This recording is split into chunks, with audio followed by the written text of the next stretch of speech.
Որ դուք երբ որ ԱԱԾ-պետ էիք, խոսում էիք այն մասին, որ Քոչյանը 6 միլիոն դոլարի կաշառք է վերցրել։ Դուք էլի մնում եք այդ կարծիքին, թե ոչ։ Դուք երևի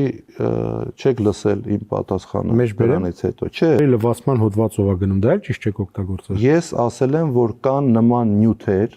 նախապատրաստվում են նյութեր, որով պետք է իրականացվի քննություն։ Հիմա դուք բառացիորեն Դուք ասում եք խոսքը 100 միլիոնավոր դոլարների մասին է։ Ես էլի եմ ասում, ես ինչ որ ասել եմ եւ շարունակում եմ ասել, որ այդ ժամանակահատվածում մենք ունեցել ենք օպերատիվ տեղեկություններ, որի մասին խոսել ենք։ Դրանից հետո իրավապահ համակարգը ինչ է արել կամ ինչ չի արել, ես չգիտեմ։ Կաշառք բառի հետ կապված ես պարզաբանում տվել եմ հենց այդ օրը մի քանի րոպե հետո լրագրողին։ Դուք ասում եք ունենք հիմնավոր ապացույցներ։ Ես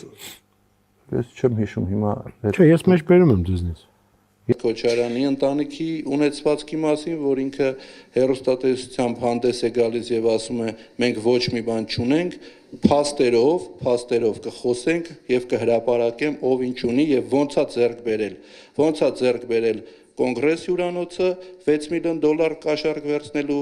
արդյունքում եւ մնացած այլ ունեցվածքները։